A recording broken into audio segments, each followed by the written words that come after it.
समझ नहीं आ रहा अपने सैलरी इंक्रीमेंट का क्या करूं। बेटा इतना क्या सोच रहा है?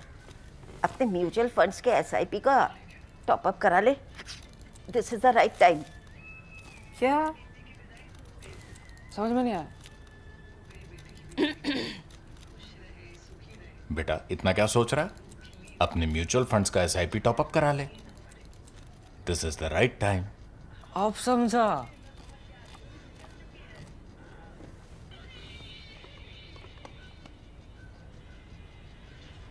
Mutual fund investments are subject to market risks. Read all scheme-related documents carefully. Ukraine's latest claim marks a potential inflection point in how wars are fought and how militaries think about risk, manpower, and tempo.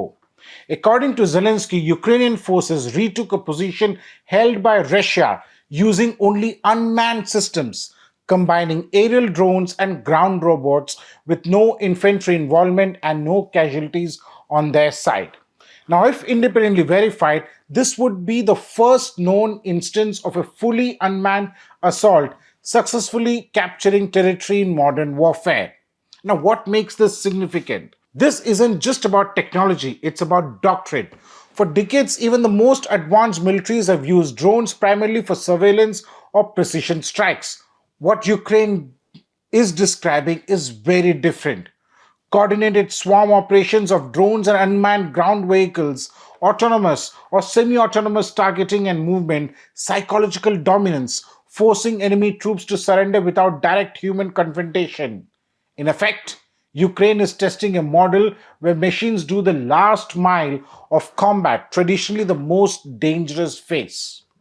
Now, Zelensky's figure of 22,000 unmanned missions in the last 3 months underscores how industrialized drone warfare has become.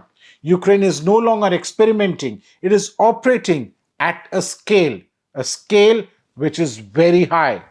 This aligns with earlier comments from Alexander Commission, who suggested that up to 30% of infantry roles could already be replaced by UGVs, that is, the unmanned ground vehicles. This could rise to 80% over time. That trajectory, if realized, would fundamentally alter force structures worldwide. He's the former aide of Zelensky, who is now at the forefront of the drone warfare.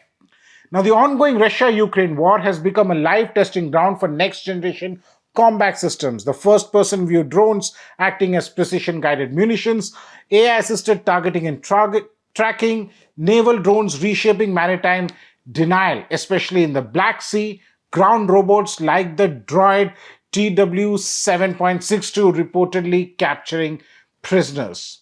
Now, this rapid iteration cycle, that is the battlefield use, feedback, redesign, compresses years of peacetime development into months.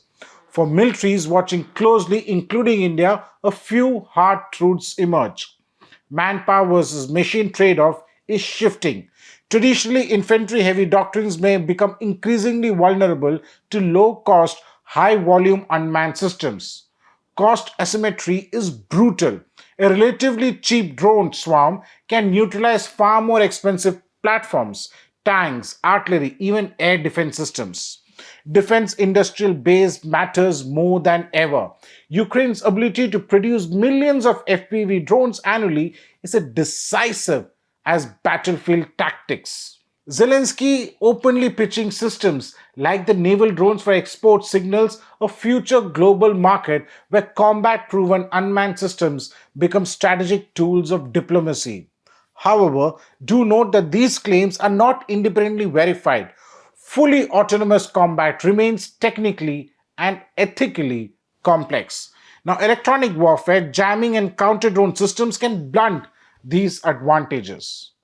Still, even if partially true, the direction is clear. The bottom line, what Ukraine is signaling is not just a tactical success, but the arrival of a new phase of warfare. One where machines don't just support soldiers, they replace them at the point of contact.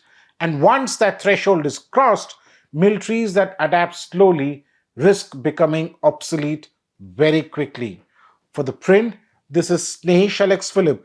Do subscribe to The Print's YouTube channel for more such videos.